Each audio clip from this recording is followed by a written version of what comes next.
Agradecemos su asistencia a la conferencia magistral titulada Gestión Judicial en el marco del Derecho Penal Acusatorio, que será impartida por el ingeniero José Pablo Vidal. Antes de dar paso a la temática de nuestro exponente, me permitiré presentar a ustedes algunos datos curriculares de nuestro conferencista. Estudió en la Universidad de Cataluña en España. Es titulado en Ingeniería Civil Industrial y en Ciencias de la Ingeniería. Cuenta con un diplomado en la Gestión de la Innovación y Tecnología, maestría en Administración de Negocios Internacional y en Gestión Empresarial.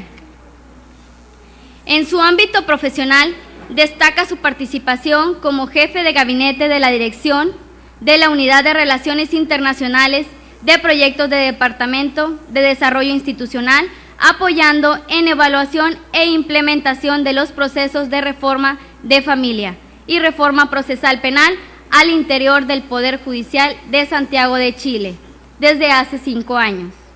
También fungió como técnico analista de la Unidad de Estudios y Planificación del Departamento de Informática, en análisis sobre la gestión de la reforma procesal penal, elaboración y evaluación de proyectos para la mejora de gestión judicial. Sin duda, en Nuevo León se han llevado a cabo varias reformas en los sistemas procesales penal, civil y familiar. Invariablemente que estas reformas necesitan encontrarse acompañadas con modificaciones en los esquemas de trabajo para que se cumplan con los postulados de justicia pronta, eficiente y eficaz. Es por ello que el tema de gestión judicial es muy importante, pues a través de ella se podrán conocer los nuevos modelos y mecánicas de trabajo que se realizan los órganos de justicia de otros países. Sin más preámbulo, dejo con ustedes al ingeniero José Pablo Vidal con el tema Gestión Judicial en el marco del Derecho Procesal Penal Acusatorio. Muchas gracias. Muy buenas tardes.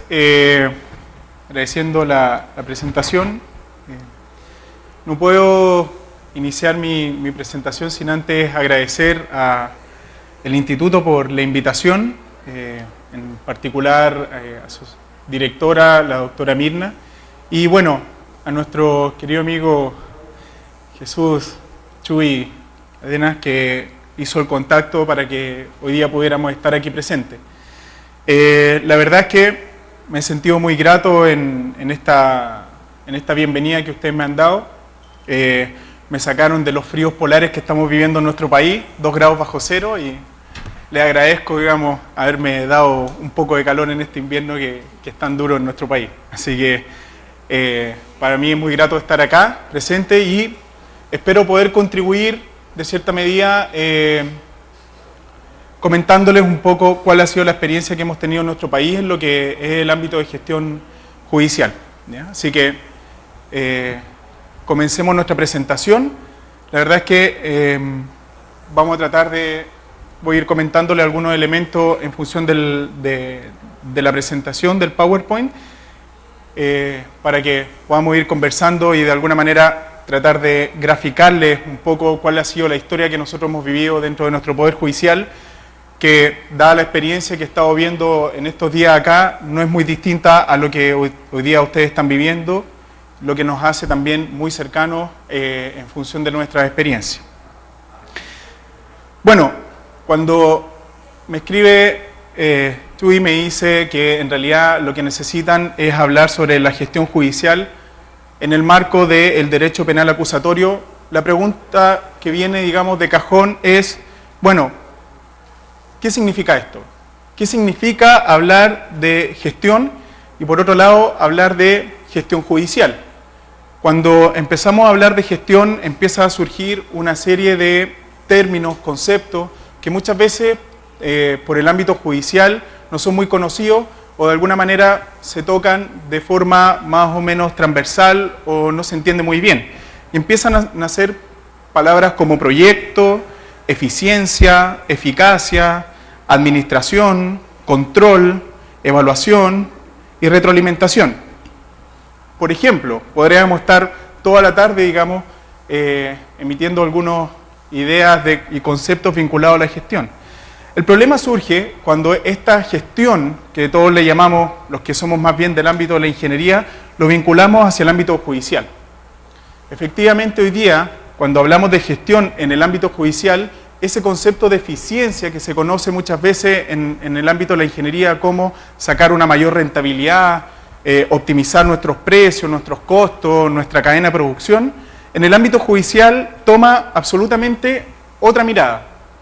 Y en ese sentido, la eficiencia que nosotros hablamos desde la ingeniería como un número frío y calculador, en el ámbito judicial esto se transforma y estamos hablando de que, si bien es cierto, la eficiencia está vinculada al uso de los recursos, tenemos que hacer un uso de los recursos que sea acotado y que pueda responder de la mejor forma a las necesidades de nuestros usuarios. Es decir, a la mejor forma de cómo nosotros impartimos justicia.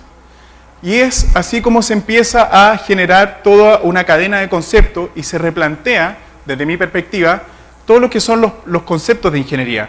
Cuando hablamos, por ejemplo, de eficacia, y en la ingeniería hablamos de una eficacia en la disminución de los tiempos en que se genera un producto, en las tasas de falla, cuando hablamos del ámbito judicial, tenemos que dejar de lado los números fríos y calculadores que nos trae la ingeniería y tenemos que vincularlo a los procesos propios que son y que se ejecutan al interior del Poder Judicial. ¿Qué quiero decir con esto? Quiero decir con esto que efectivamente todos esos conceptos que de alguna manera se van conociendo desde la teoría en el ámbito de la ingeniería, hoy día aplicados al ámbito judicial debemos flexibilizarlo en cierta medida, debemos sensibilizarlo, porque efectivamente el Poder Judicial es una máquina, de alguna manera, productora de servicios. ¿Cuál es el servicio que entrega? Impartir justicia. Teniendo claro ese objetivo, todos los conceptos que nosotros definamos y que nosotros de alguna manera empecemos a tener de aquí en adelante tienen que ir orientados hacia ese objetivo, la mejor forma de entregar justicia a nuestros usuarios o a nuestros clientes.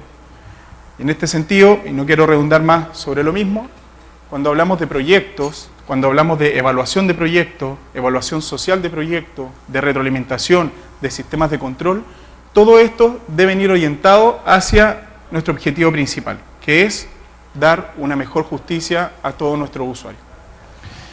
Bueno, no lo aburro más con esta teoría, digamos, y esta dinámica que de alguna manera a mí siempre me ha hecho mucho ruido mental, digamos, de cómo nosotros podemos hacer conversar hoy día la gestión y la administración con el ámbito judicial. Les voy a presentar ahora brevemente cuáles van a ser los contenidos de nuestra presentación. Primero que nada, bueno, y como ya lo vimos recién, quería contextualizar, digamos, y conversar un poco respecto a de qué estamos hablando cuando hablamos de gestión judicial. En segundo lugar, vamos a ver, les quiero mostrar, digamos, cuál ha sido el proceso de evolución del conocimiento al interior de la gestión judicial del Poder Judicial chileno. Efectivamente, hoy por hoy, nosotros como país no somos ni pioneros, ni somos las personas que de alguna manera hemos hecho mejor las cosas que en otros lugares, pero yo me atrevería a decir que efectivamente una de las grandes ventajas que nosotros hemos tenido durante el tiempo y durante la aplicación de diferentes sistemas de gestión ha sido que hemos ido aprendiendo de nuestros propios errores. Vamos a ver más adelante cuáles han sido los errores que nosotros hemos cometido, cómo los hemos ido solucionando, de manera que este insumo sea para ustedes una herramienta de conocimiento y de aprendizaje. Uno aprende cuando se cae y se levanta, más que de la teoría y de toda esta dinámica, digamos, que se da generalmente de todas estas personas idealistas que de alguna manera se adueñan de algunos conceptos. Entonces, para que veamos este proceso, que ha sido un proceso de evolución, les quiero mostrar, digamos, en 3 etapas, principalmente cómo hemos ido creciendo en este ámbito, para finalizar mostrándoles cómo se integra el modelo de gestión judicial que nosotros tenemos en nuestro país, y finalmente quiero darles algunos tips o recomendaciones que yo creo que de alguna manera han sido los elementos diferenciadores que nos han permitido a nosotros seguir avanzando en esta línea. Bueno, y finalmente, para que se reserven, vamos a dar un espacio para que me puedan hacer algunas consultas o algunas dudas o inquietudes que ustedes quieran que yo les pueda aclarar. Bien, cuando hablamos de evolución, Y aquí evolución tiene un sinfín de significados. Vemos cómo desde el momento de la gestación, el cuerpo humano va evolucionando, es un sistema que de a poco se va complejizando. A medida que el mismo ser humano ha ido haciendo algunos descubrimientos, estos descubrimientos con el tiempo los ha ido mejorando y ha ido generando algunas ventajas competitivas en el largo plazo de estos sistemas evolucionando. Hasta el mismo hombre se ha ido adaptando y en definitiva esa es la lección que hay, digamos, por debajo de un sistema de evolución, que efectivamente los sistemas se van complejizando, se van adaptando muchas veces. La teoría de la evolución del hombre dice que en algún momento no vamos a tener ni dedo meñique, las muelas del juicio ya van a ir desapareciendo. ¿Por qué? Porque ya no las vamos necesitando. Es decir, también parte de la evolución es ir despojándose de ciertos elementos que, si bien es cierto, en algún momento nos permitieron sobrevivir, hoy día, dado la situación en la que nos encontramos, ya no son tan necesarios. Entonces también tenemos que ser capaces, digamos, de visualizar y de ver qué elementos o qué cosas dentro de nuestro proceso de evolución tenemos que ir dejando de lado y qué otras cosas tenemos que seguir evolucionándolas y desarrollándolas para llegar a un sistema de alguna manera lo más perfectible posible. Y de alguna manera lo represento como un camino de evolución, que ha sido lo que nosotros hemos aprendido y lo que nosotros hemos recorrido como país en lo que es la implementación de las diferentes reformas. Y aquí yo me quiero sacar un poco el sombrero de lo que tiene que ver con una reforma procesal penal, que de alguna manera para nosotros fue el puntapié inicial dentro de todo este proceso de gestión, pero sin duda, dado los resultados obtenidos, nosotros hemos sido, digamos, capaces de poder llevar este proceso de gestión a los diferentes ámbitos de la justicia. Hoy día el sistema de gestión judicial ya está implementado no solamente en el ámbito penal, sino que también en el ámbito familia, en el ámbito laboral. Estamos trabajando para el ámbito civil, a pesar de que no tenemos una reforma civil, pero de todas maneras es importante y se puede hacer gestión sobre los elementos, digamos, no reformados o las materias no reformadas, y así también estamos tratando de evolucionar este sistema de gestión hacia lo que son las Cortes de Apelaciones del país. En definitiva, cuando entendemos cuál es el fondo que hay en un sistema de gestión judicial, es cosa de tener una predisposición e implementarlo y mejorar lo que ya tenemos para poder avanzar, digamos, en un modelo de gestión judicial. Y en esto también sacar, digamos, de lado y dejar de lado esas aprehensiones que podamos tener muchas veces de que porque este expediente está escriturado no podemos hacer gestión, o porque estamos recién en la primera etapa de implementación de la oralidad no podemos implementar gestión. No, gestión se puede implementar siempre, en cualquier momento, en cualquier lugar. No siempre se necesita de una computadora para poder implementar gestión, es tan solo, en primer lugar, una voluntad. Si bien es cierto, en lo sucesivo se van a necesitar diferentes herramientas que nos van a ir potenciando y ayudando a lo que es la gestión. En un primer lugar, es tan solo una intención y una disposición a poder lograr mejoras importantes al interior de nuestros tribunales.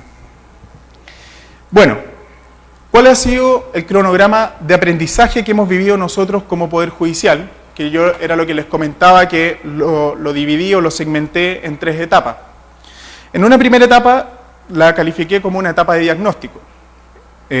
Parte aproximadamente el año 2002.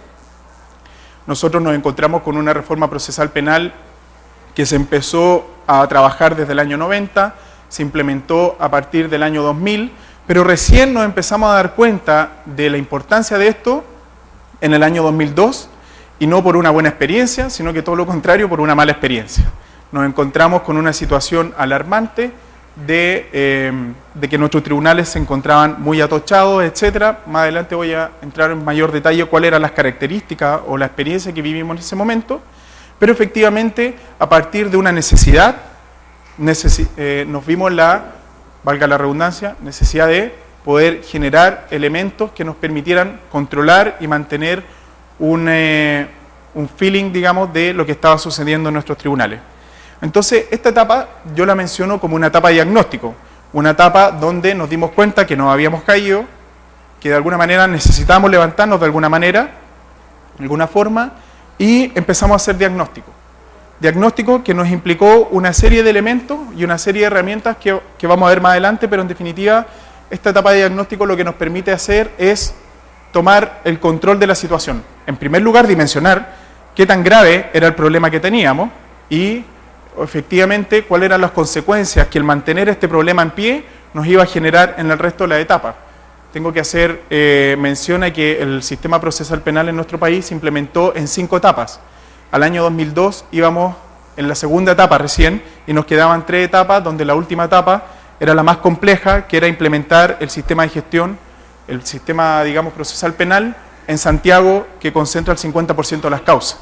Entonces nos vimos en la necesidad de que de aquí a 2 años más íbamos a tener que ingresar al Gran Santiago con un sistema que hoy día estaba dando muchos problemas.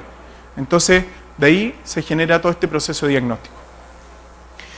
Después de este proceso de diagnóstico, empezamos a implementar una serie de herramientas con planes pilotos, herramientas que nos permitieron ir no solamente dimensionando el problema, sino que también ir poniendo énfasis en aquellos puntos de la cadena de producción, digamos, no sé si se entiende, pero de la cadena, digamos, o del proceso de generación de una resolución o una sentencia, empezamos a poner ciertos elementos de alerta que nos permitieran controlar y saber, digamos, cuál era el estatus que se encontraba cada uno de ellos. Y ahí pasamos a una etapa en la cual nos fuimos capaces, digamos, de generar un conocimiento, ¿ya? Y finalmente, una vez que ya vivimos esta etapa de normalización, en donde hicimos un diagnóstico, propusimos una serie de herramientas de gestión y de administración para poder acotar estos problemas y generamos un conocimiento, una serie de materiales, empezamos ahora a gestionar el conocimiento. ¿Y cómo gestionamos el conocimiento? Generando nuevas etapas, nuevos procesos, mejorando los procesos que tuvimos en algún lado, y esto es lo que de alguna manera cierra esta primera cadena de evolución que yo le llamo de cuál es el camino o la curva de aprendizaje que hemos tenido a lo largo del tiempo. Bien, pero esto no se genera de manera espontánea, ¿ya? Como les comentaba, hay un elemento que genera un clic o que nos hace, digamos, de alguna manera aprender o hacernos conscientes de cuál era el problema que estábamos viviendo. Entonces, para eso los voy a invitar a ver un pequeño video introductorio del cual les voy a pasar a comentar a continuación. Thank you for your time and welcome to our focus group. Today we're going to show you an idea and ask for your opinion. This is called a wheel. Now, according to its developers, it'll change the way we work and live. Why? Because it rolls. It can also be added to wagons to make moving a heavy load easier. Your opinions? If it rolls, that means it could roll away and get lost, right? Or it could roll over your foot. It's the round shape that disturbs me. It's very feminine. I can't imagine any caveman wanting to be seen with that. I wouldn't. And this added to wagons thing, it sounds very complicated. Is there an easier version? Do you know what? Do you have it in square? No square.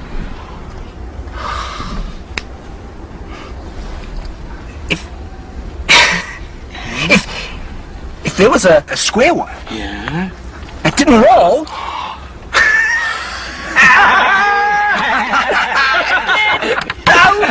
Then maybe I would think about buying one.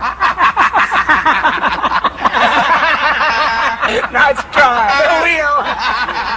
Teníamos un equipo de cavernícolas en este caso, donde un cavernícola con alguna idea, que puede ser en este caso una idea innovativa, trata de quebrar un paradigma, trata de proponerle al resto de sus pares una nueva forma de hacer las cosas.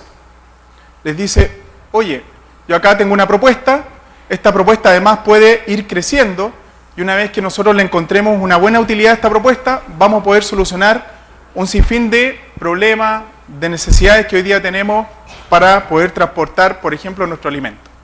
¿Y con quién se encuentra este cavernícola, digamos, innovador para su época? Con 3 personas. O sea, estamos hablando de que ya nos encontramos con una desproporción. Siempre la persona que trata de vender la idea o el creador de la idea es quien lucha, digamos, como diría el Quijote de la Mancha, contra un molino de viento, digamos. Y se encuentra con 3 colegas cavernícolas, quienes también, a su vez, tienen una opinión respecto a su propuesta y, en primer lugar, lo que tratan es de bajarle la propuesta, encontrarle las cosas malas que tiene la propuesta. ¿Qué pasa si la rueda sale rodando, si nos aplasta un pie, etcétera? Y en segundo lugar, lo que terminan haciendo los cavernícolas, digamos que a quienes se les propone esta idea, es modificar esta idea original. Al modificar esta idea original, o sea, hacer una rueda cuadrada, digamos, pierde todo objeto que es lo que generó, digamos, esta necesidad. Es decir, en la medida que alguien de alguna manera llegue y nos trate de convencer o nos trate de vender algún proyecto, alguna idea, y nosotros empecemos a cambiárselo, digamos, para establecer nuestras propias necesidades dentro del proyecto, lamentablemente el proyecto va a perder su foco, va a perder su objetivo. Y al final, lo más probable es que no sirva para nada. Lo que no quiere decir que los proyectos no se puedan enriquecer. Cuando nosotros hacemos un comentario o un aporte propositivo que de alguna manera trate de enriquecer el proyecto y no tratar de bajarlo, es lo que en definitiva nos permite construir. Bueno, frente a esto, como Poder Judicial en nuestro país nos vimos enfrentados a un cambio de paradigma. O sea, en algún momento llegó una persona al Poder Judicial y nos dice, oye, ¿sabes qué? Tenemos que implementar un nuevo modelo para la reforma procesal penal. A nuestros jueces la verdad es que en primera medida no les cayó muy bien y por supuesto empezamos a encontrar, digamos, algunas contrapropuestas, digamos, respecto a lo que hoy día nos estaba pasando. Y así es como nace esta primera etapa de diagnóstico. Una etapa de diagnóstico que, como les decía, surge de que venía una orgánica nueva de tribunales, ¿ya? Una orgánica donde, en primer lugar, venía la creación de la figura de un administrador. Entonces, a ver, yo juez, ¿cómo un administrador se va a venir aquí a intervenir en mi despacho para que me diga cómo programar mi audiencia, cuánto es lo que me debo, digamos, demorar, etcétera? ¿Cómo me van a venir a controlar? Fue el primer, digamos, elemento que tuvimos como retroalimentación. Segundo lugar, creación de unidades administrativas. O sea, además de decirle al señor juez, mire, hoy día usted ya no va a administrar su tribunal, sino que usted se va a dedicar a impartir justicia, que es, en definitiva, para lo que se les paga.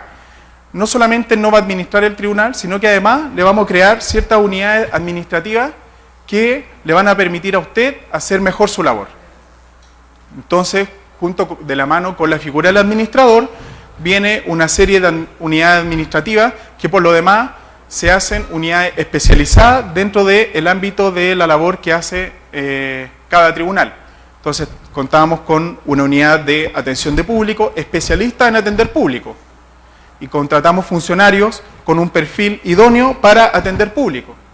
Y no mandamos, digamos, al mesón de atención de público al funcionario castigado, o al que se porta más mal, o al que muchas veces no queremos que esté en el despacho porque no entiende nada. No.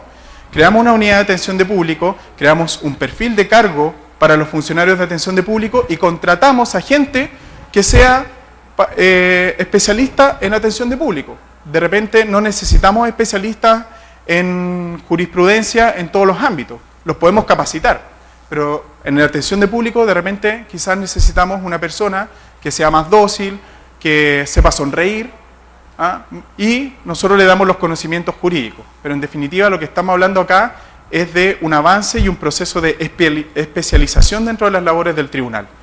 atención de público, administración de salas, administración de causas, que ven toda la tramitación de las causas fuera de audiencia, y una unidad de servicios que es la que se encarga de que el tribunal esté impecable para que al momento de que el juez llegue no le falte nada y la audiencia comiencen como deben partir. En definitiva, lo que nosotros estamos diciendo con este modelo es decirle al juez, y aquí hacemos un paralelo, digamos, con otros ámbitos, es decirle, para usted, el juez para nosotros es el recurso más escaso y que más debemos cuidar. Y por lo tanto, nosotros necesitamos que ellos hagan su labor de la mejor forma. Al igual que el cirujano cuando va a operar.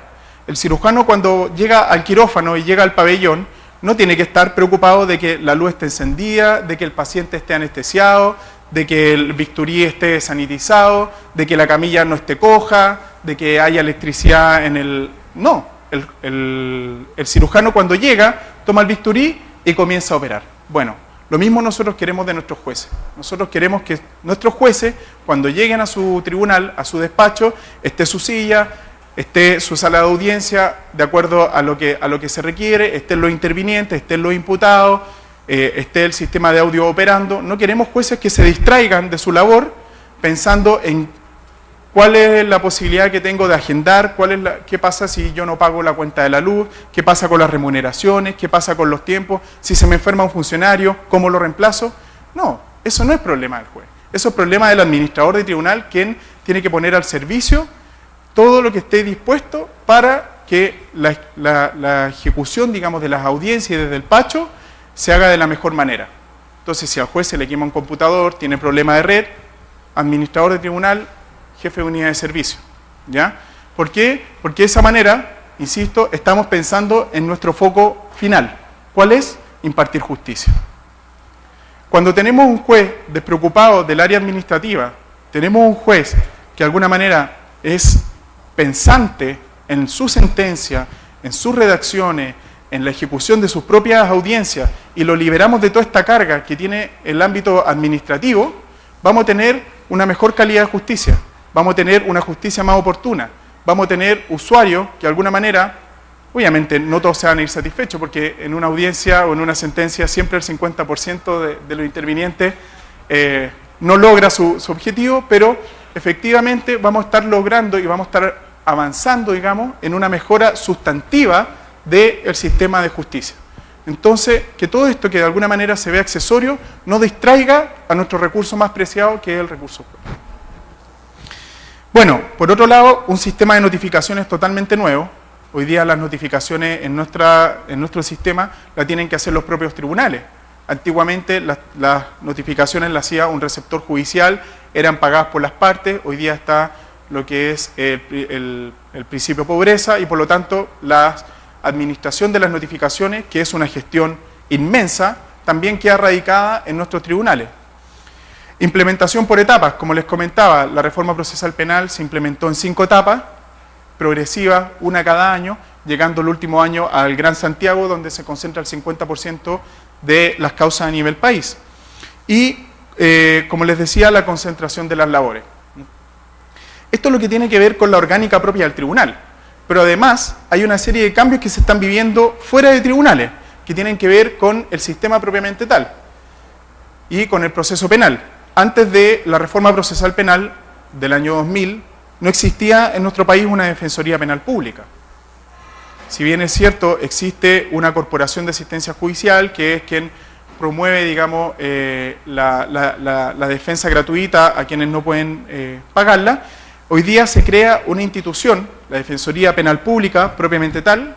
Entiendo que el día lunes o martes tuvieron la visita también de un compatriota que es especialista en esta área, pero se crean una serie de instituciones, como la Defensoría Penal Pública, el Ministerio Público o Fiscalía, que de alguna manera también nos obligan a nosotros como Poder Judicial a especializarnos, a hacernos mucho más profesionales dentro de nuestra labor, porque ya no teníamos un defensor que prestaba servicios temporalmente, no, hoy día teníamos un defensor dedicado, que además se había capacitado, que había estudiado, que necesitaba una serie de requisitos para postular a su cargo, por lo tanto nos estábamos enfrentando a un defensor totalmente habilitado para esta gestión, y lo mismo con el fiscal. Hoy día teníamos un fiscal, nosotros hasta antes de la reforma procesal penal, el área de investigación la teníamos radicada en nuestros tribunales. Con el cambio del proceso penal sale el área investigativa, por lo tanto el juez también pierde, entre comillas, esa función, pero gana en espacio y en disponibilidad, digamos, para poder generar de mejor manera sus resoluciones. Y por supuesto también se nos incorpora algo que de alguna forma u otra y genera un ruido o una irrupción dentro de los tribunales, que es el cumplimiento de los plazos. ¿Por qué? Porque ya estamos inmiscuidos en lo que es la oralidad. Ustedes saben lo que demanda la oralidad en temas de presencia de las partes en la sala de audiencia. Por lo tanto, teníamos que, de alguna manera, salvaguardar ese recurso que es preciado para nosotros. Bueno, ¿cómo lo fuimos resolviendo este problema? Este problema lo fuimos resolviendo, en primer lugar, hicimos simulaciones del comportamiento del sistema. Compramos un software que lo alimentamos, digamos, con el proceso penal, lo que dice el Código Procesal Penal, y empezamos a hacer simulaciones.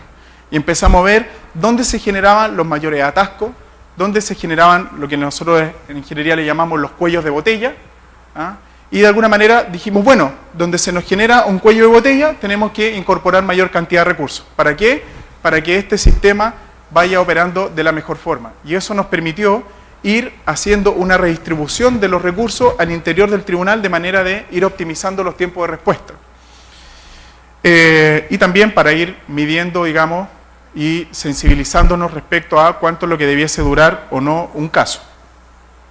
Y por otro lado, en la implementación de la primera etapa de la reforma procesal penal, nos empezamos a dar cuenta de una serie de errores que estábamos cometiendo por parte nuestra o por parte de los tribunales. Existía un mal entendimiento del modelo de la administración. Y aquí hubo que hacer efectivamente un trabajo arduo de concientización de nuestros usuarios que el sistema efectivamente ya había cambiado. Que el rol del administrador tenía que ser validado como tal para poder seguir avanzando en esto. Entonces teníamos algunos jueces o funcionarios que venían con el antiguo sistema, que era ritualista, que tenía una fuerte tendencia hacia el papel, hacia el expediente, cuando nosotros lo que estábamos tratando era justamente de desligarnos de eso, caminar hacia la oralidad, caminar hacia el expediente electrónico y también desvincular al juez del área administrativa. Entonces, de alguna manera, se da una suerte de disputa por el sillón de la administración, cuando efectivamente el tema no era así. Se replican las prácticas provenientes desde el sistema anterior. Como les decía, ritualista, escriturado. Empezamos a detectar qué es lo que estaba pasando ahí y qué es lo que era que producía ese tipo de cosas. Malas prácticas administrativas. Y en esto también los administradores cometieron muchos errores, digamos, porque también tenemos que entender que era la primera vez que se ponía a un funcionario del área de administración en un juzgado. O sea, también ahí hay que reconocer que tuvimos que apoyar mucho a los administradores para que ellos se adaptaran a lo que es el ámbito jurídico. Como les decía al principio, hablar de gestión no es lo mismo que hablar de gestión judicial. Por lo tanto, necesitamos trabajar con ellos respecto a ese tema. Y efectivamente, al igual como habían malas prácticas administrativas, también detectamos buenas prácticas administrativas. Bueno, ¿qué prácticas detectamos? Primero que nada, una buena distribución de la carga de trabajo. En algunos lugares habían tribunales que tenían a igual carga de trabajo, en uno los funcionarios iban a las 9 de la noche y en otro a las 4 de la tarde. ¿Qué pasa ahí? ¿Por qué a la misma carga de trabajo, con sistemas muy similares, ingreso de causa, cantidad de jueces, cantidad de funcionarios, se producen estas dicotomías, digamos, y estas brechas entre dos tribunales que debiesen responder de manera similar? Por último, que los dos se vayan a las 9. Y ahí decimos, bueno, aquí hay un problema de diseño. Pero si un tribunal se está yendo a las 4 de la tarde y el otro tribunal se estaba yendo a las 9 de la noche, bueno, algo está pasando ahí. Entonces lo que hicimos fue intervenir el tribunal que estaba yéndose a las 4 de la tarde para que nos dijera qué es lo que está haciendo bien, lo relevamos, le decimos al de las 9, oye, tienes que hacerlo de tal manera. Y ahí vamos guiando y orientando también a los administradores. Por ejemplo, la redacción de resoluciones de uso recurrente. Habían tribunales que tenían sistemas estandarizados de resoluciones. En cambio otros duplicaban la labor. y para resoluciones, por ejemplo, de mero trámite, las generaban cada vez que tenían que generar. En cambio, los otros ya habían aplicado plantillas donde le cambiaban 3, 4 datos y la máquina podía ir de mejor forma. Actas de audiencia también. Habían algunos tribunales que lo que hacían era lo que estaba en el audio lo transcribían completamente en un acta de audiencia. Y habían otros que hacían un acta resumen de 2, 3 páginas máximo, cosa que de alguna manera reflejara los principales hitos que se dieron en la audiencia. Transcripción de los fallos, administración por parte de los jueces, vicios del sistema de calificaciones, radicación de las causas, sobre todo lo que tiene que ver con los juzgados de garantía, porque en Chile tenemos un modelo en el cual un tribunal puede tener hasta 14, 15 jueces de garantía, a pesar de que ellos son, toman la audiencia uno por sala. Tenemos tribunales que concentran más de un juez, digamos. Entonces, en ese sentido, no tiene mucha validez radicar la causa en el juez, dado que todas las pruebas y toda la continuidad de la causa se va viendo en la audiencia oral. Bueno, lo que tiene que ver con la atención de público, la especialización de la atención de público y cuál es el acceso que nosotros le damos a nuestros usuarios respecto al tema. Bueno, y así es donde nosotros cerramos nuestra etapa de diagnóstico y pasamos a una etapa, como les comentaba al principio, de generación del conocimiento. Es decir, empezamos a detectar ciertos focos de problemas y ciertos focos de buenos hábitos o buenas costumbres. Entonces dijimos, bueno, documentémoslo, aterricemos esto en algún elemento que no solamente pueda ser aplicable al Tribunal 1 ni al Tribunal 2, sino que hagamos esto aplicable a todos los tribunales y además pensando en que en 2 años más se venía la reforma procesal en el Gran Santiago y teníamos que hacer algo y tomar la experiencia suficiente para implementarlo de la mejor manera. Y para eso avanzamos básicamente en 2 herramientas que para nosotros fueron fundamentales. En primer lugar, avanzamos sobre el diseño organizacional. Como les comentaba, primero que nada definimos una tipología de tribunales. Dijimos, mira, estos tribunales tienen ciertas características, principalmente en tamaño, en volumen de causa, en cantidad de jueces, y los vamos a llamar tribunales de tamaño mayor. Después tenemos otros tribunales que los llamamos tamaño mediano y otros tribunales de tamaño menor. Entonces, en ese sentido, ya podemos ir clasificando y segmentando a los tribunales, porque también empezamos a detectar que sus necesidades son muy distintas. Administrar un tribunal con 15 jueces y 60 funcionarios no es lo mismo que administrar un tribunal con un juez y 12 funcionarios, digamos. Entonces, efectivamente, las problemáticas que se pueden dar en uno y otro son muy distintas y, por lo tanto, tuvimos que clasificarlo. En segundo lugar, la descripción de las funciones. Y eso es fundamental. Es fundamental, ¿por qué? Porque esto nos permite también capacitar mejor a las personas, seleccionar mejor a las personas. O sea, si yo no sé qué funciones va a cumplir una persona en el tribunal específicamente, difícilmente puedo seleccionar a la persona idónea que cumpla ese cargo. Como les decía el ejemplo de la atención de público. Si yo no sé que la persona de atención de público va a tener que recibir gente furiosa todo el día y que necesito que esté sonriendo todo el día para que no nos golpeen y nos quiebren un vidrio, digamos, difícilmente voy a poder generar un proceso de selección idóneo para esa persona, con, control de la tolerancia, control de la frustración. No quiero gente que se vaya llorando, digamos, al final del día porque un usuario lo gritó, digamos. Entonces, en ese sentido, es importante una descripción clara y concisa de las funciones y los cargos. Y por otro lado, tiene una ventaja también el hecho de que se acotan las responsabilidades. Habían tribunales en los cuales el juez decía, ¿pero quién hizo esta resolución? Y ahí empezaba, lo que dice mi papá, el juego de los hombros. ¿Cuál es el juego de los hombros? Todos empiezan así. ¿Ah? No sé quién lo hizo. Pero es que si hay un funcionario que tiene que hacer esto, pero es que no sé quién lo hizo. Es que después, no, es que yo ese día estaba enfermo. ¿Y quién lo reemplaza? Es que no sé quién me reemplaza, porque depende del administrador o depende... Entonces, ¿qué es lo que pasa? Que además, como no hay cargos definidos y no hay funciones claras, las responsabilidades también se diluyen. Y estoy hablando de una responsabilidad muy menor, pero cuando estamos tramitando una orden de detención, una contraorden de detención, cuando tenemos que mandar una sentencia, cuando tenemos que tramitar elementos que son mucho más delicados, pucha que es relevante saber quién lo hizo para acotar las responsabilidades. Y de esa manera yo también voy a saber qué persona está cometiendo ciertos errores y lo voy a poder capacitar, lo voy a poder mejorar y voy a poder instruirlo de la mejor forma. Entonces, si bien es cierto, tiene sus beneficios, es importante saber sacarle el provecho y el jugo, digamos, a esos funcionarios para que nos provean de la mejor manera. Ahora, es importante también tener en claro que todo esto va a depender, digamos, de la cantidad de funcionarios que existan en cada tribunal. Bueno, y en segundo lugar, y la segunda herramienta que venía de la mano con el diseño organizacional, es el manual de procedimiento. Lo voy a ver bien en grandes rasgos y bien rápidamente, cuyos principios rectores fueron la responsabilidad, acotamos las responsabilidades, o sea, nos unimos a todo este tema que tiene que ver con el diseño organizacional, acotamos las responsabilidades. Tenemos un principio de legalidad y competencia. Tenemos un principio de separación de las funciones. Esto es lo tuyo, esto es lo tuyo. No te metas, digamos, en mi rancho, como se podría decir. Eficiencia, eficacia, dado los conceptos que hablábamos al principio, y la equivalencia a los soportes.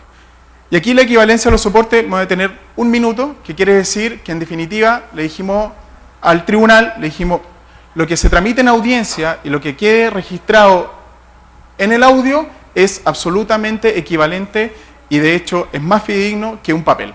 O sea, en definitiva, si hay alguna resolución que se presente y que diga A y sin embargo en la audiencia se dice B, lo que queda validado es lo que queda en la audiencia. Y con eso estamos resaltando, digamos, la importancia de la oralidad y por otro lado también le estamos dando un mayor peso a lo que tiene que ver con los soportes informáticos, ¿ya? Y que viene también de la mano con los procesos, digamos, de tecnologización de los sistemas. ¿Cuáles son los contenidos? En grandes rasgos, teníamos un capítulo que está destinado a la administración del personal, donde se habla de la jornada de trabajo, las vacaciones, la carrera funcionaria, la distribución del personal, cómo se debe distribuir, velando por las cargas de trabajo, de la reasignación temporal de las funciones, o sea, se me enfermó una persona, a ti te asigno, pero temporalmente. ¿Ah? En otro capítulo tenemos todo lo que tiene que ver con el uso de los medios tecnológicos, y aquí tenemos sistema informático, el uso de los medios tecnológicos, la seguridad de los sistemas informáticos, los respaldos, cuáles son los sistemas de emergencia, si se me corta la luz, qué es lo que pasa, digamos, o la electricidad, qué es lo que pasa con el registro, también las comunicaciones interinstitucionales. Hoy día nosotros tenemos sistema interconectado con el Ministerio Público, con la Defensoría, con la Fiscalía, etcétera. Y así un sinfín de cosas. Otro capítulo dedicado a la atención de público, otro capítulo dedicado a la tramitación de las causas, quién ingresa a la causa, quién distribuye, cómo se distribuyen las cargas de trabajo, cómo se distribuyen las diferentes solicitudes que son presentadas por los intervinientes, etc. Bueno, un capítulo dedicado exclusivamente a las audiencias, cómo se deben programar las audiencias, cuáles son los tiempos que se deben dar, el sistema de notificaciones, cómo se debe dar una notificación, bajo qué medidas se puede dar una notificación por correo electrónico, personal, por cédula, subsidiaria, etcétera.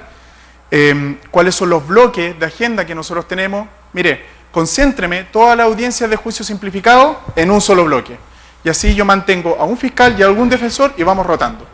Lo mismo, audiencias de control de detención, audiencias concentradas, audiencias preparatorias, etcétera. ¿Cómo se va organizando, digamos, la agenda del tribunal? Como les comentaba, hay un capítulo 8 de notificaciones. Bueno, ¿cuáles fueron los resultados que fuimos sacando de esto? En primer lugar, se separó lo jurisdiccional de lo administrativo. O sea, dijimos, miren, este manual de procedimiento o esta acta de la Corte Suprema deja bastante en claro cuál es la función del juez al interior del tribunal y cuál es la función del administrador al interior del tribunal. Y con eso ya desligamos responsabilidades, desligamos funciones. En segundo lugar, se mejoran los tiempos de respuesta. Se mejora la calidad y la oportunidad de la información. Hoy día la información la tenemos en línea cada vez que se va generando y no tenemos que esperar 2, 3 días, 4 semanas en que la información se genere. Contamos con información estadística confiable y fidedigna. Y, en definitiva, mejoramos el acceso a la justicia. Para ir en la tercera etapa de gestión del conocimiento, aquí es donde generamos ya mecanismos de interconexión. Dijimos, bueno, ya hemos avanzado bastante, ya hicimos diagnóstico, hicimos manuales de procedimiento, hicimos diseños organizacionales, etc. Bueno, ahora empecemos a sacarle rentabilidad a nuestra herramienta. Entonces empezamos a tocar puertas. Ministerio Público, miren, esto es lo que nosotros tenemos. Nosotros ya tenemos estandarizado, tenemos plantilla, etcétera. Le exigimos, entre comillas, a ustedes que hagan lo mismo y nos manden sus solicitudes de manera automatizada y con las plantillas que nosotros necesitamos. Ahí están nuestras plantillas. Y de esta manera generamos procesos de interconexión en los cuales el resto de las instituciones nos iban generando, de acuerdo, porque como fuimos pioneros en esto, pudimos ir poniendo la marcha respecto al resto de las instituciones, y así es como hoy día tenemos interconexión con el Ministerio Público, la Defensoría Penal Pública, Gendarmería, que es la Policía de las Cárceles, Carabineros de Chile, la Policía de Investigaciones, y el Servicio de Registro Civil e Identificación, que es quien custodia las sentencias, etcétera. Entonces nos hemos ido robusteciendo y alimentando automáticamente nuestro propio sistema. Otros elementos de apoyo a la gestión, como son los sistemas estadísticos de control de gestión, la cartilla ministro visitador, no voy a entrar en esos detalles. Y otro elemento que desde mi perspectiva es bastante relevante es que pudimos crear servicios comunes. O sea, empezamos a ver que en Santiago tenemos 22 tribunales de garantía y dijimos, bueno, todos tienen que notificar. Los 22 tribunales tienen que notificar. Creemos una central de notificaciones. Tenemos 4 tribunales de familia y los 4 tribunales están en un mismo edificio. Bueno, y los 4 tribunales tienen que atender público. Bueno, hagamos un mesón de atención de público unificado en el primer piso, de manera de evitar que la gente se ande paseando, digamos, de piso en piso, de tribunal en tribunal, para responder una consulta que de repente es muy sencilla. Bueno, bajémoslo al primer piso. Entonces, así hemos generado una serie de sistemas o de servicios comunes, como está la central de notificaciones, que hoy día está en 3 jurisdicciones, las más importantes, Santiago, Concepción y Valparaíso.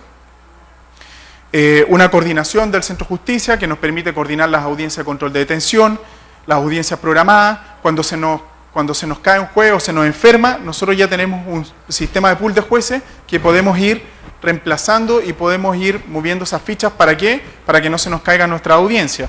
Atención de público en familia, como les comentaba, centro de control de medidas cautelares, por la oportunidad, digamos, de lo que esto requiere, unidad centralizada de cumplimiento de familia, unidad centralizada de tramitación de causas ejecutivas en los juzgados civiles, que era lo que les comentaba, que de todas maneras estamos implementando gestión en tribunales no reformados.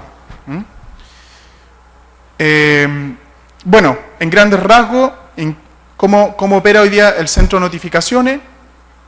Cumple con los objetivos de absorber los requerimientos de todos los juzgados de garantía, orales, juzgados de familia, de cobranza y laboral, metodología de trabajo común, una única dirección, una especialización y ahorro de los recursos. Ahí incorporé una pequeña foto del centro de notificaciones, pero para que dimensionemos más o menos de lo que estamos trabajando, son más de 100 personas, más de 100 notificadores que hoy día trabajan unificados en una central. Además, hemos trabajado con carabineros para el tema de las zonas rojas o zonas de riesgo o zonas peligrosas. Entonces, hoy día contamos con dotación de carabineros de punto fijo. Bueno, ese es un poco el organigrama de esta central.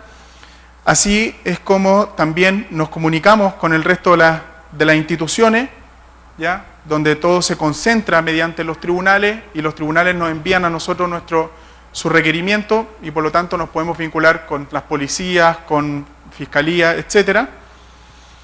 Aquí también podemos ver un poco cuál es el porcentaje de participación dentro de las notificaciones, donde el ámbito penal es el 53%.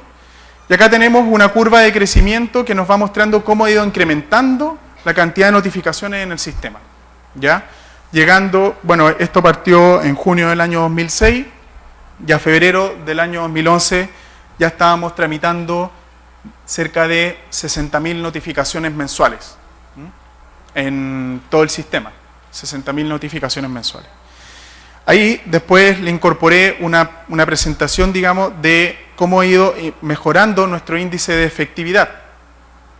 O sea, a medida que nos hemos ido haciendo más especialistas, nuestra efectividad ha ido mejorando. Es decir, la cantidad de notificaciones que efectivamente realizamos es mucho mayor. ¿Por qué? Porque los notificadores conocen mejor su ruta, conocen mejor también las calles, se van creando nuevas calles, etcétera. hemos optimizado también la ruta y hemos disminuido los costos que significa una notificación. Bueno, la oportunidad, yo les leo acá, pero la primera dice que el 91,5%, o sea, el 92% de las notificaciones se realiza dentro de los 5 primeros días. El otro 8% ya se distribuye en más largo plazo. Y todo esto es computacional.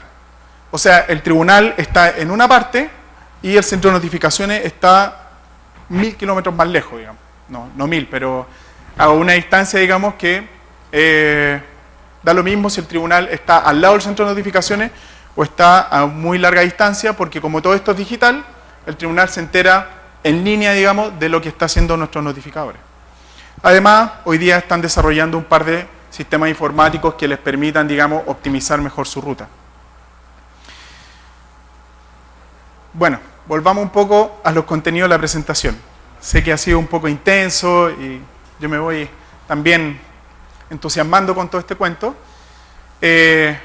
pero en definitiva ya vimos lo que significa un poco lo que es la gestión judicial, ya vimos cuáles son o cuáles han sido el proceso de evolución del conocimiento desde que aprendimos de esta caída que tuvimos, y un poco de las lecciones que yo les trato de transmitir hoy día es que no esperen caerse, digamos, para poder mejorar o implementar ciertos elementos de mejora al interior de los tribunales, sino que aprendan de lo mensos que fuimos nosotros, digamos, de no darnos cuenta antes.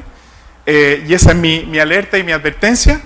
Pero ahora les quiero mostrar bien sucintamente también lo que es el modelo de gestión judicial y cómo este modelo, desde mi perspectiva, nos hace conversar y nos hace trabajar, digamos, en nuestros temas. Y básicamente así se compone, o así veo yo, que se compone nuestro modelo de gestión judicial. En el centro, la planificación estratégica. Y este tema es fundamental. La planificación estratégica, es decir, yo necesito que la Corte Suprema, en mi caso, también el de ustedes, digamos, que la Corte Superior les diga para dónde tiene que ir el Poder Judicial. Si los ministros de la Corte Suprema me dicen, no, es que nosotros queremos ir hacia una mejora en la atención de público, bueno, son mis jefes, no voy a hacer lo que ellos no me digan, digo. Entonces, obviamente, mis recursos los voy a destinar para que los tribunales puedan potenciar la mejor atención hacia los usuarios. Pero si la Corte Suprema me dice, no, es que ahora tenemos que rebajar el pendiente y rebajar el inventario de los tribunales, bueno, obviamente, yo me voy a enfocar para allá. Entonces, importantísimo es que el organismo rector y el organismo superior, en este caso, sea absolutamente claro y que nos diga para dónde tenemos que ir. Porque si no nos dicen para dónde tenemos que ir, vamos a salir disparados cada uno para donde queramos que nosotros es lo mejor, pero sin embargo, el organismo rector o el ente superior, digamos, puede estar pensando para allá y nosotros nos estamos yendo para otro lado. Entonces, es fundamental un marco de operación. ¿Por dónde nos movemos? Bueno, cuando tenemos eso definido, y cuando tenemos claro, digamos, cómo nos vamos a mover o hacia dónde, es donde empiezan a surgir la serie de elementos. En primer lugar, ya les puse ahí la metodología. Es importante la metodología, ¿en qué sentido? La metodología toma la teoría, los ingenieros, el ámbito judicial, digamos, que todos venimos de los libros, de la academia, que es muy buena la teoría, pero si esto lo sumamos a la práctica, vamos generando un conocimiento. Y si aún esta práctica y este conocimiento que viene de la teoría y que viene de la práctica lo sumamos al entorno, a la realidad, podemos hablar de una metodología, que en definitiva no es más que la conjunción, digamos, de lo que aprendimos, lo que somos y a dónde queremos llegar. ¿Ya? Entonces es importante tener esa claridad. En segundo lugar, la multidisciplina. Aquí ya nos olvidamos, digamos, en nuestro caso lo menos, que el Poder Judicial está conformado por abogados nada más. Hoy día en el Poder Judicial tenemos arquitectos, constructores, ingenieros, psicólogos, importantísimo, el clima laboral, todo lo que tiene que ver con el proceso de selección, psicólogos, asistentes sociales, técnicos jurídicos, un sinfín de especialidades que hoy día son requeridas. Y en la medida que yo sepa detectar cuál es el aporte que me puede hacer cada una de esas especialidades, yo voy a enriquecer mi propia gestión, ¿ya? En tercer lugar, la tecnología, importantísimo. Es un elemento clave para poder ir optimizando y mejorando nuestros tiempos de respuesta, para ir generando mejoras que sean permanentes y mejoras continuas. Sin la tecnología, difícilmente vamos a poder avanzar. En cuarto lugar, lo que tiene que ver con el organismo de administración. ¿Quién me provee los recursos? ¿Quién me construye el edificio? ¿Quién contrata la banda ancha? ¿Quién me compra los PC? O sea, tiene que haber una comunicación y un vínculo entre la persona que va a construir y adaptar el edificio con el tribunal. No sirve de nada que el acceso de público esté al lado del acceso de los imputados. Entonces necesitamos hacer diseños de tribunales que sean aptos para las necesidades del tribunal.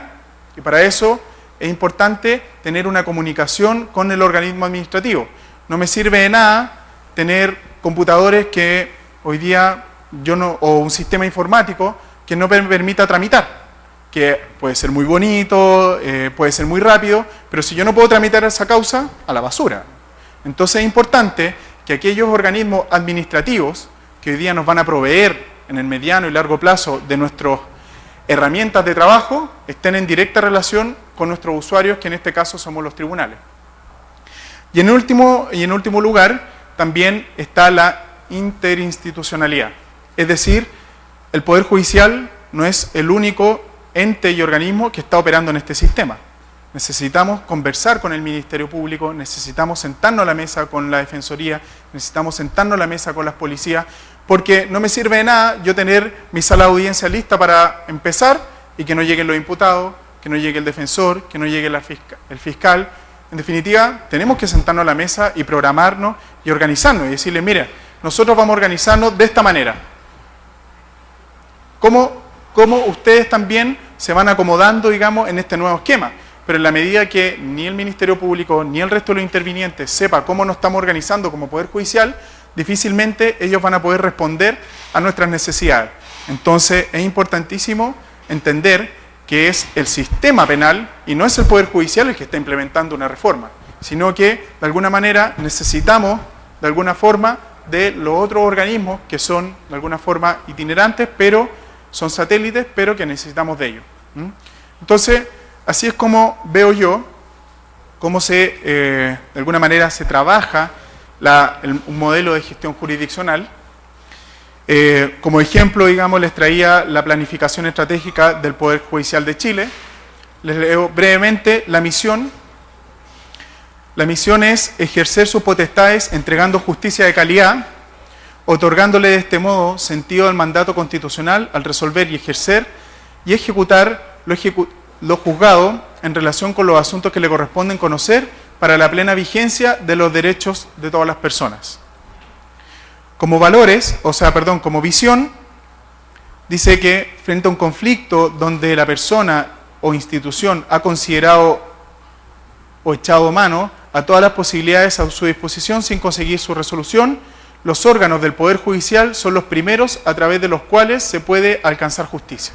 En definitiva, nos están diciendo, el usuario, cuando tenga un conflicto, un problema, es lo primero que tiene que pensar en el órgano judicial. ¿Cómo lo logramos? Esa es nuestra pega, digamos, esa es nuestra tarea.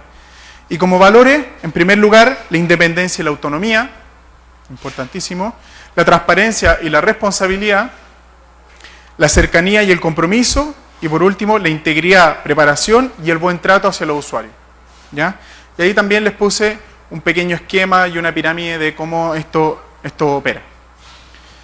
Bueno, no quiero, digamos, como decimos en Chile, latearlos más con esta conferencia, y les quiero dar, para cerrar, algunos tips o recomendaciones que yo creo que de alguna manera les van a ayudar a ustedes a afrontar de la mejor forma este tema. En primer lugar, la multidisciplina y la convergencia de todo. O sea, es importante que nos sentemos a la mesa y trabajemos los que somos del ámbito de la gestión con los que son del ámbito de la jurisdicción. Es decir, nosotros necesitamos saber cuáles son las reales necesidades de nuestro usuario pero a su vez nuestros jueces, nuestros funcionarios necesitan escucharnos de qué manera nosotros le podemos solucionar de mejor forma sus requerimientos y sus necesidades. Entonces necesitamos conversar, necesitamos sentarnos a una mesa y aportar todo desde nuestras propias perspectivas. En segundo lugar, la sinergia. Si somos sinérgicos, 2 más 2 es 5. Es decir, si trabajamos juntos y trabajamos de manera colaborativa, vamos a sumar más que las partes. Y esa es la base de la sinergia, que el resultado total suma más que las partes. Y en definitiva, nuestros conocimientos, con nuestra experiencia, más las experiencias del resto, van a hacer que este camino sea mucho más llevadero y que sea mucho más consensuado. En tercer lugar, trabajo en equipo. Absolutamente. O sea, tenemos que, como sale allá abajo, remar todos hacia el mismo lado. No podemos estar algunos remando para un lado y otros remando para el otro. Tenemos que tomar todos de la misma cuerda y jalar en conjunto. Si no, no vamos a avanzar a ninguna parte. En cuarto lugar, ser creativos, echar a volar la imaginación y no dejar de ser niños y soñar con un poder judicial en el cual todos estemos contentos, todos estemos satisfechos con lo que nosotros queremos lograr y con una visión que a todos nos deje tranquilos y contentos. En definitiva, no perder la capacidad de volar, de soñar y de decir que en algún momento podemos estar en un lugar donde no lo hemos imaginado hasta el momento. Entonces, no perder esa capacidad de volar, de soñar y de echar a andar la imaginación. Después veremos cómo lo cumplimos y si es que efectivamente lo podemos cumplir o no. Pero cuando perdamos esa capacidad de imaginar, de crear, de innovar, nos vamos a estar metidos en una vorágine que no nos va a permitir salir. Entonces, de repente, salir un poco del bosque y ver en qué es lo que estamos. Ser entusiastas. Muchas veces vamos a tener que estar solos en contra del mundo, pero en la medida que estemos claros de hacia dónde tenemos que ir y hacia dónde tenemos que llegar, aunque el clima se ponga a llover, el camino se vea cuesta arriba, tenemos que ponerle punch, digamos. O sea, empujar la máquina en la medida que sepamos claramente para dónde vamos. El camino se va a poner difícil, van a haber discusiones, sí, van a haber errores, sí, nos vamos a agarrar del pelo y nos vamos a pelear porque yo quiero hacer las cosas de una manera y yo quiero hacerlas de otra, sí.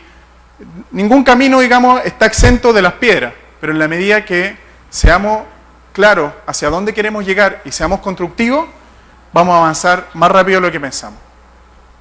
Y finalmente, yo creo que casi que finalmente, penúltimo lugar, las comunicaciones.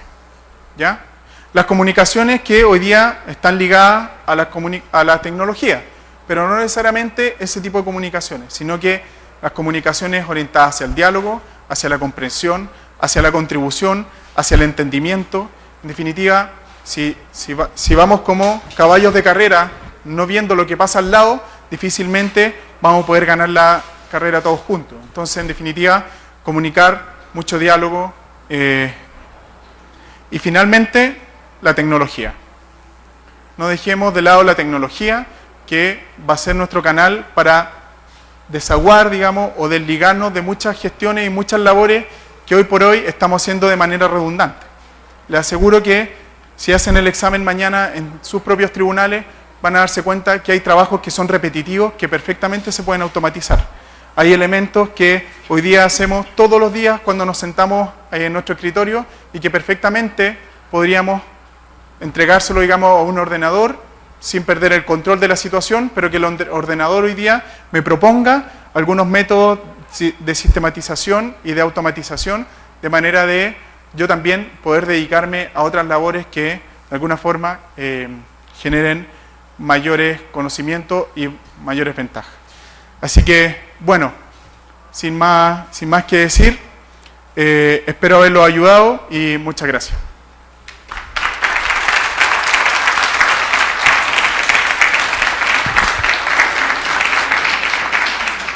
Amablemente el conferencista otorga un espacio para preguntas. El tipo de personas no necesariamente son abogados para hacer la función dentro de los mismos tribunales. Ahorita el punto es que esas son unidades que apoyan, pero no están propiamente dentro de los tribunales, sino que son áreas externas a un tribunal. Pero la pregunta que usted es hacia esto. En Chile ha funcionado de esta manera, o sea, no que en los tribunales también labore gente que no sean netamente abogados. Esa es una. Y la otra cuestión, realmente mejora la calidad de la impartición de justicia y el juez en cuanto a que este juez puede ser muy evidente. Sin embargo, esto también tiene que ver con conductas, por lo tanto y deseos de que así funcione. Por lo tanto, realmente mejora la calidad de la justicia, de la impartición de justicia, cuando los jueces no están responsables de lo que es lo administrativo, porque hoy en día está unidos las dos cosas, de tal suerte que parecería que si nos despegamos de lo administrativo, tal vez no vaya a funcionar y el producto final, que es la sentencia, no va a llegar, porque el juez no fue el cocinero, fueron muchos los que metieron mano. Entonces, realmente este nuevo sistema de gestión produce esa calidad, mejora la calidad. ¿Y cuál es la percepción ya ahorita, a 10 años de su implementación en Chile, de los jueces? Porque creo que puede ser la parte difícil entender que hay una nueva forma de ver y de administrar los juzgados. ¿Qué piensan ellos hoy en día respecto de la administración? En general, lo positivo y, en todo caso, si es positivo, si es mayoría.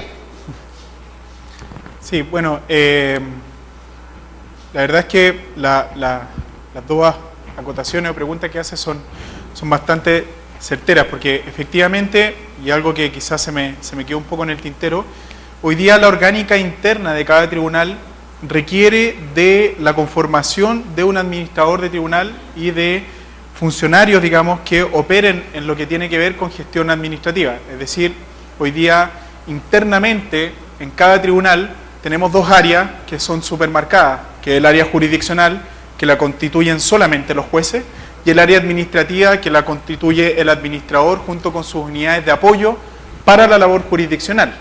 Y en este sentido me uno, digamos, un poco con tu segunda pregunta, que dice con efectividad, digamos, si es que existe una mejora o una mejoría en la calidad y en la entrega de justicia.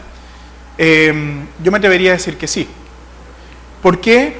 Porque efectivamente hoy día hemos vivido un proceso, y lamentablemente no nos podemos desligar de esto, que en la medida que nosotros no mostremos a nuestros usuarios, a nuestros jueces, a nuestros funcionarios, que el sistema es confiable, no vamos a poder implementar nada, ¿ya?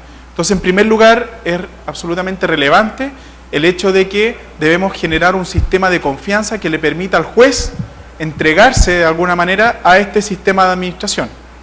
Sistema de administración que viene de la mano con lo que yo les comentaba en un principio, que viene de la mano con que efectivamente hoy día el juez no ha perdido en ningún caso, desde su perspectiva, el punto de vista jurisdiccional, ¿ya?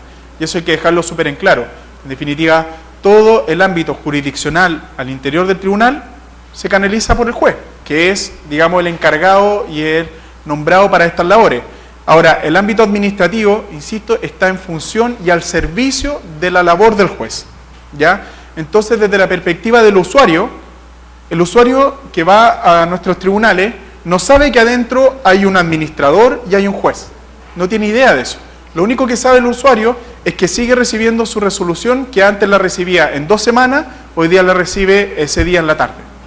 Esa es la mejora y lo que nosotros queremos enfrentar a nuestros usuarios. En definitiva, el público no tiene por qué saber que yo adentro tengo 20, 30, 40 personas o 5 personas trabajando, digamos. Lo que le interesa a mi público, a mi usuario, al ciudadano, es que en definitiva sus resoluciones estén de manera correcta, oportunamente, en los plazos que corresponden y con los contenidos que efectivamente se vieron en la audiencia. De eso se preocupa el área administrativa. Pero quien zanja efectivamente el criterio jurisdiccional está absolutamente radicado en el juez.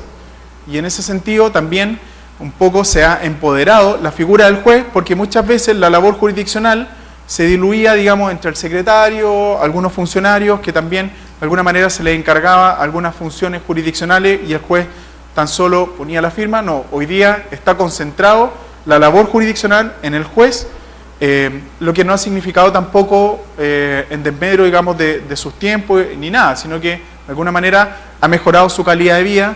Hoy día, por ejemplo, con todo este sistema de interconexión, los jueces se pueden ir a la casa y pueden terminar su sentencia desde su computador en la casa, por ejemplo, o se pueden ir más temprano algún día y pueden terminar su sentencia, digamos, durante la noche y subirla al sistema. Es decir, también hay ciertas ventajas que hoy día el sistema permite y ha ido flexibilizándose para dar una mejor solución a las necesidades y a los requerimientos de nuestros usuarios. Solicito la presencia de la doctora Yanaísi Baja para la entrega del reconocimiento. Buenas tardes, muchísimas gracias, ingeniero Pablo Vidal. A continuación voy a dar lectura del reconocimiento. El Consejo de la Judicatura del Estado de Nuevo León, a través del Instituto de la Judicatura del Estado, otorga el presente reconocimiento al ingeniero José Pablo Vidal, por haber participado como ponente en la conferencia magistral dentro del marco de la primera Feria Jurídica, con el tema Gestión Judicial en el marco del Derecho Penal Acusatorio, realizado en las instalaciones de la Sala Jorge A. Treviño del Tribunal Superior de Justicia del Estado de Nuevo León. El reconocimiento es firmado por el presidente del Tribunal Superior de Justicia, el licenciado Jorge Luis Mancillas Ramírez, los consejeros de la Judicatura, el licenciado Raúl Gracia Guzmán y el licenciado Francisco Gutiérrez Villarreal, y la directora del Instituto de la Judicatura, la doctora Mirnaelia García Barrera, Monterrey, Nuevo León, a 7 de julio del 2011. Muchas gracias. Muchas gracias.